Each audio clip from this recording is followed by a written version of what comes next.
नमस्ते आप सभी दर्शक लोग के। जी हाँ, ये कार्यक्रम जोन बातें आर्य सभा मॉरिशस के तत्वावधान में आप लोग तक पहुँचावल जाता। आज विशेष रूप से हमने एक बात करब जा ई प्रोग्राम में श्रावण मास के संदर्भ में। त जैसे बोला जला कि ये एगो अत्यंत शुभ कार्य करे के महीना है।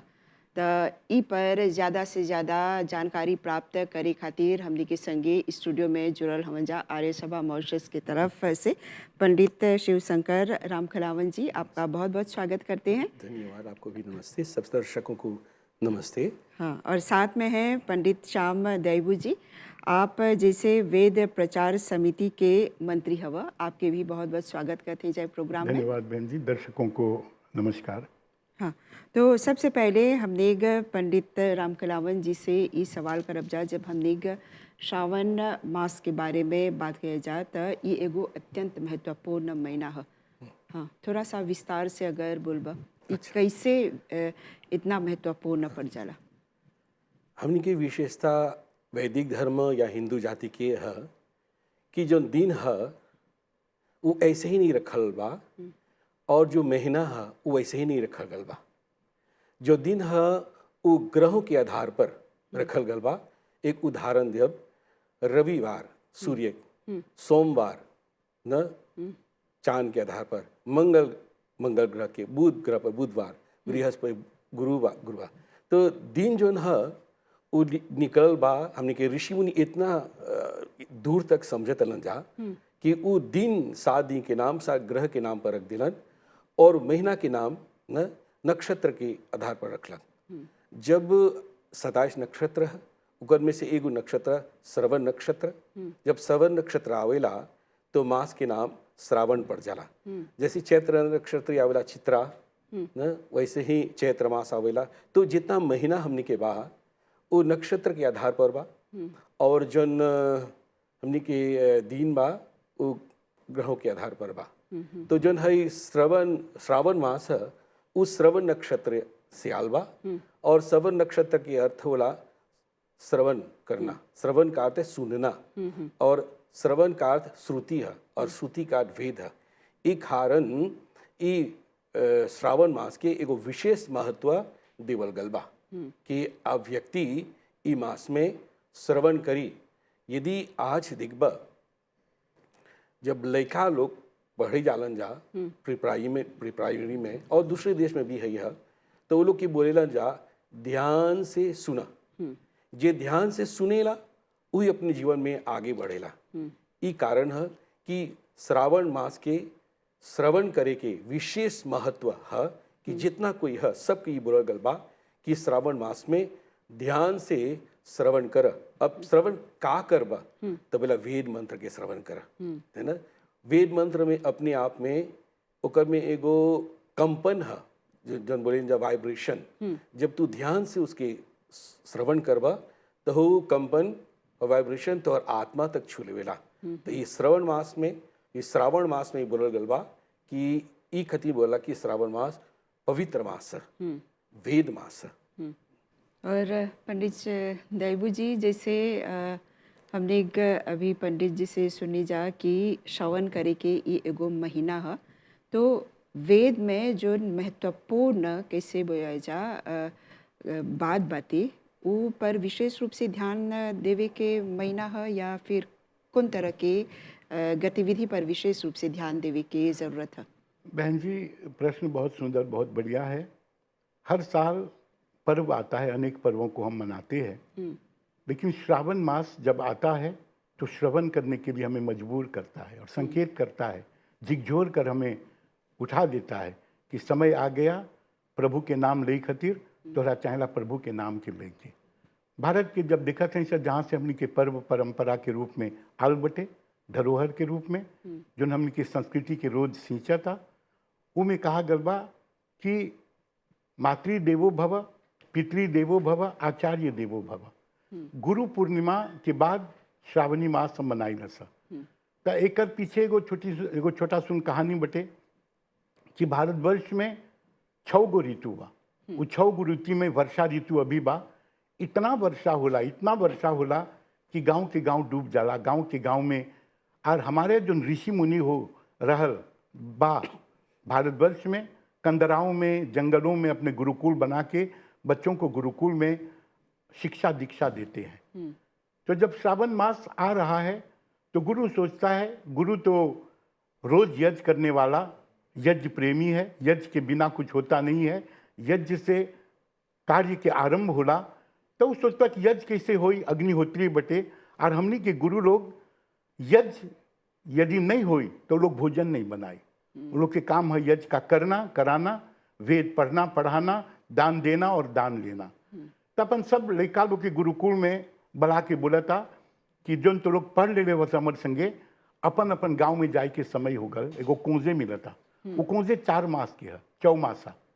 जितना चीज पढ़ले अवश्य वेद पाठी बन के, जितना चीज सीखले अवश्य ओके अब कार्य रूप दे के चाहेला। अपन अपन गांव में जा सा, बस कि हम तो लोग के सभाकन नहीं सकब करे। गुरु के पत्नी पकावत रहल, सब कुछ करत रहल, लोग के सेवा करे के। वर्षा होई के कारण कुछ काम नहीं, सब काम ठप हो जाला। ऊ खातिर गुरु लोग दीक्षा देवेला, आज्ञा देवेला अपन शिष्य लोग के कि जा सा अपन अपन गांव में वेद के शिक्षा के, यज्ञ के, हवन के, संस्कृति के प्रचार करे जा।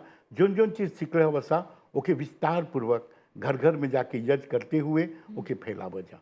तो वो जितना शिष्य बटे अपन अपन गांव में चल जाला और अपन अपन गांव में जाके हाई कमुआ करेला जोन गुरु के आज्ञा मिलल। अब गुरुदेव उबा वो भी अपन पत्नी के साथ नीचे गांव जोन बा वो गांव में चलावेला। वर्षा इतना बा कि वहाँ के किसान, वहाँ के जमींदार, वहाँ के जितना लोग रहेला कोनो काम नहीं सकेला उ लोग से। उ लोग के घर में जाके सत्संग, श्रावणी उपाकर्म और ऋषि तर्पण। ऋषि तर्पण का अर्थ ऋषि को तृप्त करना, अर्थात यज्ञ के बाद, सत्संग के बाद ऋषि और उनकी धर्म पत्नी को खिलाना। और घर घर ये सिलसिला बढ़ता जाता है। तो आज भी हम उस पवित्र परंपरा को, जो वेद को जानने, सुनने, बोलने, भजन कीर्तन करने, ईश्वर की ओर आध्यात्मवाद को बढ़ाने के लिए ये जो शक्ति है श्रावणी मास में है। अब जब भारतीय मूल के लोग पूरे संसार में इस मास को श्रावण मास मनाते हैं तो याद करते हैं कि वेद ने कहा है भद्रम करने भी शृणुयाम देवा, कि हे मनुष्य ये कान मैंने तुमको दिया श्रवण करने के लिए। क्या श्रवण करने के लिए? तो वेद को श्रवण करने के लिए, वेद मंत्रों को श्रवण करने के लिए और अपने जीवन में उनको उतारने के लिए। तो ये श्रावणी हर साल आती है और आकर सभी धर्म प्रेमियों को, सभी हिंदुओं को, भारतवासियों को झकझोर कर जगाता है और कहता है कि तू यज्ञ कर, अपना द्वार खोलो, अपने घर को पवित्र करो, बच्चों को एकत्र करो, पास पड़ोस के लोगों को अपने साथ लाओ, यज्ञ करो, क्योंकि यज्ञ ही सर्वश्रेष्ठ कर्म है।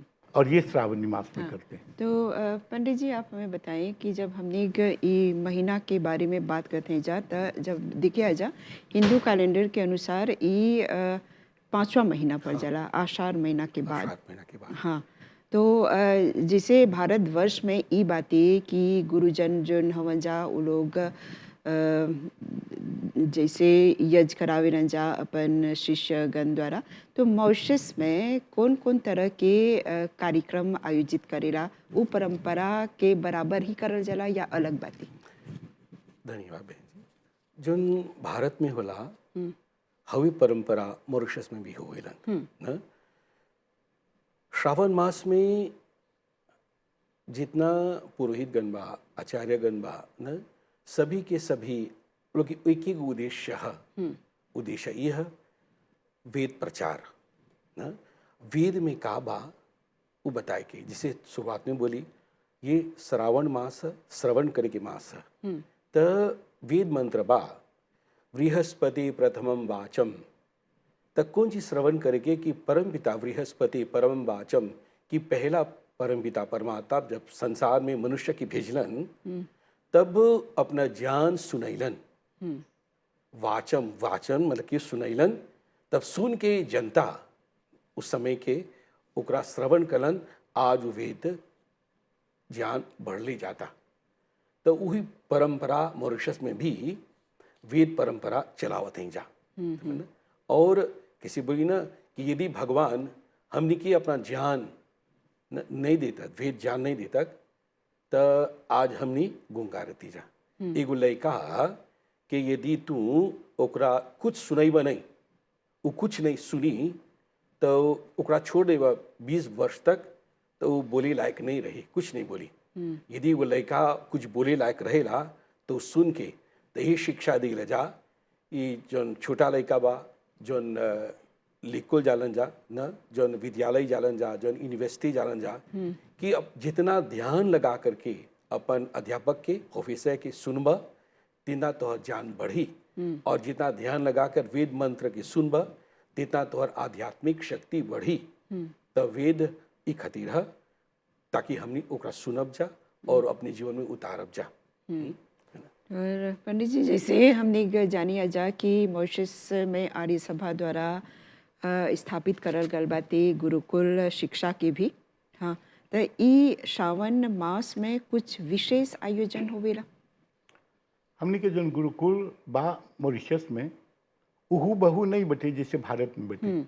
हमने के गुरुकुल भारत में बोर्डिंग स्कूल के समान है कि लड़का अपन घर छोड़ के 1 साल खातिर गुरु के चरण में, जैसे संस्कार में बोली सा गुरु अपन कोख में ले लेवेला, ओके द्विजन्मा बना के फिर से ओके वापस करेला परिवार में, समावर्तन संस्कार होला, ओके तैयार कर देवेला शिक्षा दीक्षा से कि वो जीवन में ब्रह्मचर्य को पार करके गृहस्थ आश्रम में प्रवेश कर सके। मॉरिशस में थोड़ा अलग है। जैसे हमने हिंदी पाठशाला चलाई रसा, तो हमने के गुरुकुल जोन बटे ओकर से थोड़ा आगे वेद मंत्र के पाठ कराई रसा, वेद पाठी। तो वेद पाठी लोग पूरा दिन अपन वेद पाठ करे रसा, और जहाँ जहाँ कार्य बा, बड़ा यज्ञ, बड़ा महायज्ञ, बड़ा सत्संग, वो लोग जाला में और अपन वेद पाठ करके सबके सुनावे सा। और वो वेद पाठ करे होला वेद पाठी लोग इतना ओकर राग रागिनी के साथ ओके बोले सा। 4 वेद बा, चारों वेदों के अलग अलग राग बा। ऋग्वेद के अलग, यजुर्वेद के अलग, सामवेद के अलग, अथर्ववेद के अलग। तो लोग वेद पाठी बन के ही करत वन सा। अब ऋग्वेद के वेद सा प्रथम वेद, ऋग्वेद के लिखे होला अग्नि ऋषि है।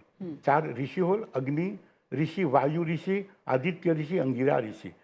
इन 4 ऋषियों ने मिलकर वेद का ज्ञान दिया, ज्ञान, कर्म, उपासना और विज्ञान। ये बतवा लड़का लोग के गुरुकुल में सिखावेला। तो ये देखा सकता है जो गुरु परंपरा आवता सृष्टि के आदि से आज ले चलल आत बा, कोनो न कोनो ढंग से प्रगति की ओर मनुष्य मात्र के ले जाता। कैसे जिए के, कैसे हवन करे के, कैसे गृहस्थ जीवन के चलाए के, कैसे अपन भविष्य तैयार करे के, विकास कैसे सकब चलाए, और ये सब बात आध्यात्म से होला। यदि हमने ईश्वर के आशीर्वाद, ईश्वर के नहीं मानब सा, ईश्वर की वंदना नहीं करब सा, ईश्वर पर विश्वास नहीं करब सा, संध्या यज्ञ हवन नहीं करब सा, महायज्ञ नहीं करब सा, और सत्संग नहीं करब सा, तो हमने के काम आगे नहीं बढ़ी। बिनु सत्संग विवेक न होई। अर्थात यदि सत्संग नहीं करवा तो हमने के सत्संग है ईश्वर के साथ सत्संग करना, वेद के साथ सत्संग करना। श्रावणी मास विशेषकर वेद मास है। अर्थात उनमें कहा गया बा कि वेद के मंत्रों का पाठ करो और उसको समझाओ, कथा के रूप में भजन कीर्तन करो। एक मंत्र को ले लो, 10-15 मंत्र बोलो एक यज्ञ में, उसके बाद एक मंत्र को लेकर ये श्रोता को जनाना बहुत आवश्यक है कि वो बोल क्या रहा है, वो गा क्या रहा है, वो रट क्या रहा है, वो भज क्या रहा है, इसके अंदर क्या विचार ईश्वर ने, क्या आदेश, क्या संदेश, क्या निर्देश परमपिता परमेश्वर ने मनुष्य मात्र को दिया। वेद ही वो पुस्तक है जिनमें ईश्वर अपन जो ज्ञान है, पवित्र ज्ञान अपन लड़का लोग के, मनुष्य मात्र के, वेद सार्वभौम है, खाली भारत के नहीं है, खाली हिंदू जाति के नहीं है, पूरे विश्व के है, दिग दिगांतर विश्व में फैलाए के मंत्र है। यह खातिर हमने के चाहेला वेद के प्रचार करे, वेद के मंत्रों को सुनाए, और विशेषकर ये काम गुरुकुल में होला। मॉरिशस में भी जितना गुरुकुल हमने खोले जाते हैं सब, उमें ओकर जो आचार्य बटे बड़ा निपुण बटे अपन कार्य में, और बच्चा लोग के ई ज्ञान देवता जब इस संस्कृति के सकब से बचाए, और हमने के बाद इस संस्कृति आगे बढ़ी, फूली पड़ी, प्रगति करी। बिल्कुल, हाँ। और ये जैसे ये बारिश दिखत है जा, ये श्रावण के महीना जोन बातें 22 जुलाई से शुरू हुआ था, और ये अगस्त महीना के 19 तारीख लेकर ये चली। त एकर दौरान जोन बातें मॉरिशस आर्य सभा मॉरिशस द्वारा विभिन्न गतिविधि के भी आयोजन करल जाला। हाँ, प्रथम आर्य सभा मॉरिशस की ओर से गुरु पूर्णिमा के अवसर पर 21 जुलाई के रविवार के दिन शहर में पोर्टविस में प्रातः काल एगो बहुकुंज यज्ञ करथवन। ओकर बाद से पूरे देश में यज्ञ चली, फ्लाक में भी, मोका में भी, मैं पूरा सब जिला में वो चले जाए। और ओकर अवसर पर सबके ई बतावल जाए कि 22 तक बतावल जाए सब कोई के, 19 तक सबके बतावल जाए कि वेद के महत्व कहा। और श्रावण मास हमनी के हिंदू के व्रत मास इकर में व्रत धारण कर अपने आप के अच्छी और जाके संसार मनुष्य के दो ही रास्ता है और ओकर दो ही गो जगह है, या तो ऊपर जाता उन्नति करता या तो अवनति करता नीचे गिरता, या ऊपर जाता या तो नीचे गिरता। तो श्रावण मास आलबा व्रत धारण करके व्यक्ति के ऊपर बढ़े के कि आज जंतु हवा ओकर से आगे बढ़, तो व्रत धारण करता आगे बढ़े कतीन। और आगे बढ़े कतीन न ये बतावल गल बा, ये जब वेद मंत्र जब पढ़बा तो बोला सक तुम युवतीत उना पुनंतो यत्र धीरा, कि बोला कि जैसे दिखत पुराना ज़माने में जब तो माताजी या दादी चावल चुनत रहल तो एक मुठा चावल लेके फेंक देवत आंगना में, तो जो मुर्गी या मुर्गा रहल वो चुन चुन के खात रहल। तो जो पुरोहित के काम है इस श्रावण मास में लोगों के बताए कि सही का है और गलत का है, अब ओकरा बाद चुने के का लेजन। यानी इस श्रावण महीना में कैसे एगो कैसे बोल जाला एगो भक्त जोन बाटे वो कौन समय सकी अपन यज्ञ करी। हाँ, श्रावण मास में बोला गल बा कि जो उषा काल है, जो प्रातः सूर्य उदय से पहले न कम से कम 45 मिनट पहले चहला उठ जाए के, उठ के अपन स्नान कर ले न, तब अपन गायत्री मंत्र के जाप करी। विशेष करके इस श्रावण मास में जितना हो सके वो गायत्री मंत्र के जाप करी। जब सूर्योदय होई सूर्योदय के समय तब वो अपन यज्ञ करी। बस ये सूर्य और अग्नि के एगो संबंध है। यज्ञ ई खातिर करी जा अग्नि से शिक्षा ले जा कि अग्नि में कौन से गुण है, कि प्रभु जिन अग्नि देवता में गुण बा वह गुणवा हमने के अंदर आए न। तो जहाँ अग्नि है वहाँ प्रकाश अंजोरा है, तो हमने के जीवन में ज्ञान के अंजोरा आए, सुख के अंजोरा आए, शांति के अंजोरा आए। और हम जैसे अग्नि ऊपर की ओर उठेला हमने परिवार में भी आगे बढ़त जा। आज व्यक्ति के यहाँ यदि 10,000 बा तो काल परसों के बीच में 20,000 हो जाए, परसों 1,00,000 हो जाए, ओकर चला बढ़ते रहे के। आज एगो लड़का बा तो काल 2 लड़का हुई, परसों 3 लड़का हुई, समझ ना। हिंदू जाति के चला सोचे के कि उनका चला हर प्रकार से बढ़े के, तब जा कर के सुख शांति बना रही और विशेष करके वेद मंत्र के साथ जोड़े रही तब। हाँ, पंडित जी एजा पर हमने की बोलिया कि जैसे बोला कि गायत्री मंत्र जोन बातें ऊपर से शुरुआत करे की। एगो व्यक्ति अगर वो यज्ञ नहीं करी खोजता, वो खाली गायत्री मंत्र की जाप करी, तो ई श्रावण मास में ओकर विकास खातिर अच्छा रही। गायत्री मंत्र जाप साधना है न, वो साधना है। वो अपन घर में जे बोली सूर्योदय से पहले 1 घंटा पहले सकी गायत्री मंत्र जाप करे, तो ओकर साधना से ओकर जीवन में ओकर रास्ता मिली। और यज्ञ से ओकर घर ओकर परिवार में पवित्रता आए और एकता आए। गायत्री मंत्र जाप व्यक्ति अकेले करेला, वो अकेले की कुछ मिली। आज जब यज्ञ करी, यज्ञ के बोला संगतिकरण न, जब यज्ञ करी तो पूरे परिवार मिलके, तो जब परिवार मिल के यज्ञ करता और जो प्रेम है साधना में और प्रेमवा नहीं रहेगा परिवार के। एक दिन यज्ञ जब होता तो सब परिवार मिलके न, जब हवन करत हो जा स्वाहा बोलता सबको इधर नमः स्वाहा बन जा, तो प्रेमवा बढ़ेला। तो यज्ञ से संगतिकरण है, दान है न, और अपने आप की देव पूजा है। देव पूजा, अग्नि की पूजा, फिर संगतिकरण मिल के समझना, फिर स्वाहा दान करत हन। यज्ञ के 3 गो जगह है और फिर साधना के 1 गो खलिया है। तो दोनों में अलग अलग है, लेकिन साधना में आध्यात्मिक शक्ति बढ़ेला, अधिक आत्मा की शक्ति बढ़ेला, और यज्ञ में परिवार में प्रेम और परिवार में एकता, परिवार एक सूत्र में बंधल रहेला।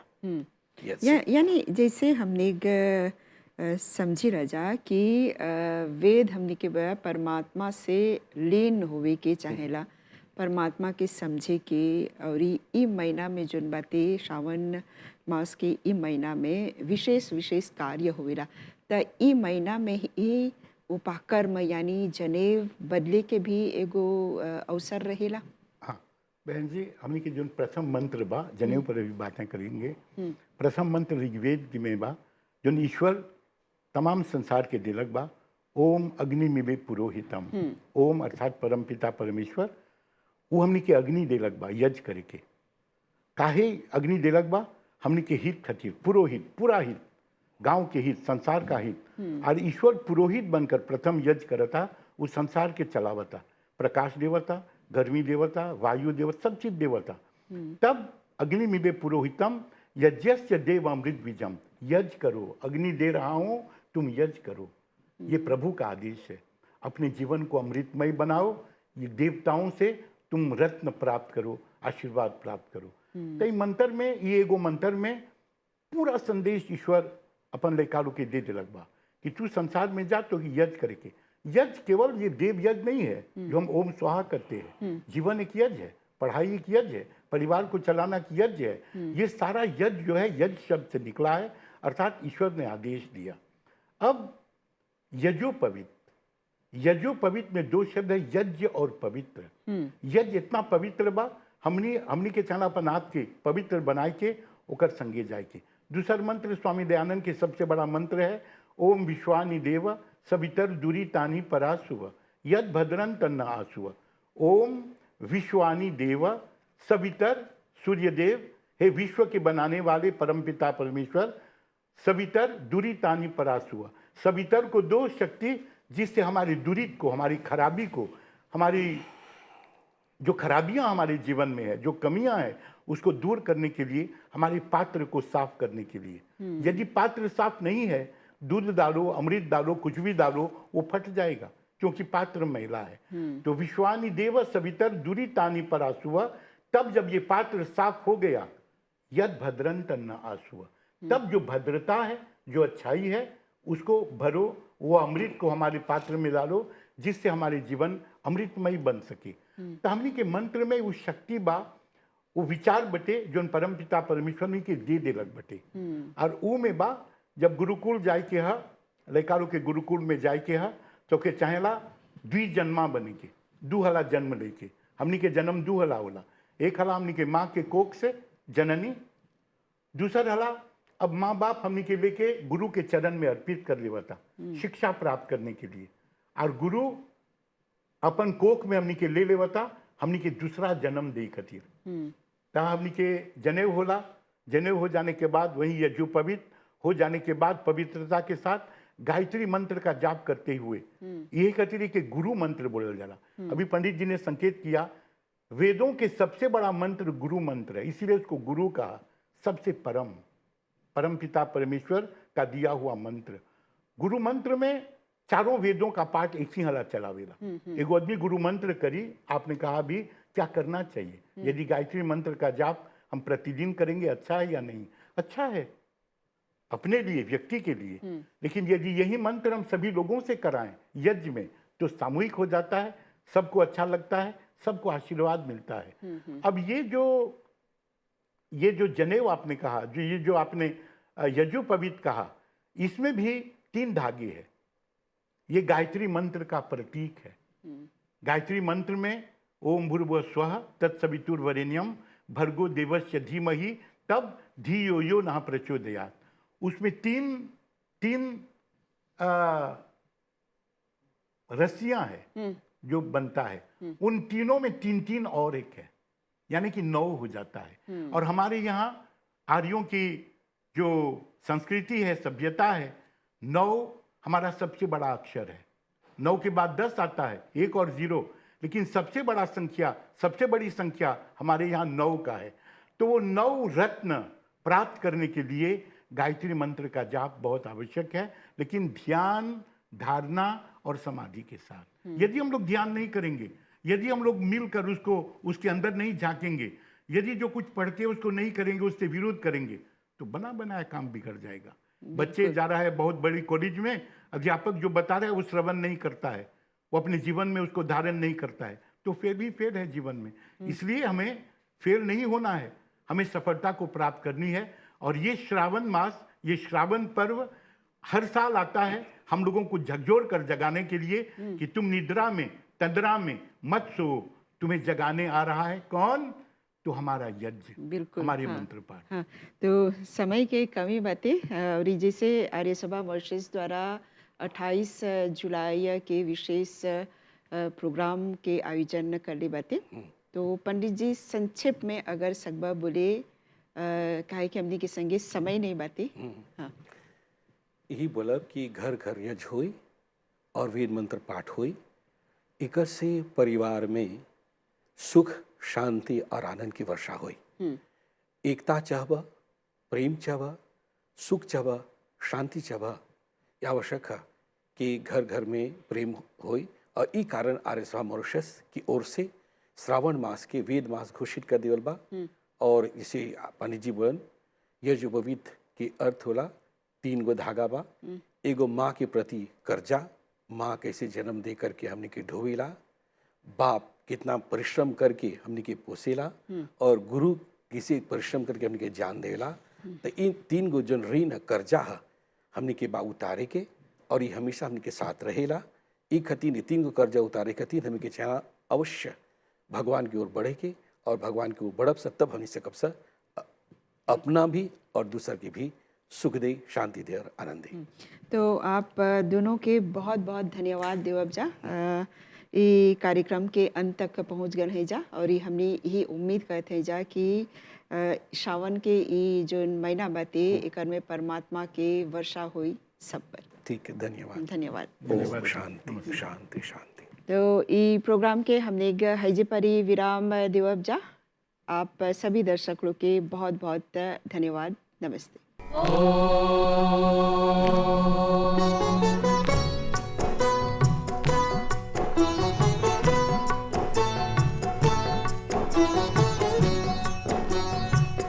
ऋषिवर को लाख प्रणाम, गुरुवर को लाख प्रणाम, धर्म धुरंधर मुनिवर को कोटि कोटि प्रणाम, कोटि कोटि प्रणाम।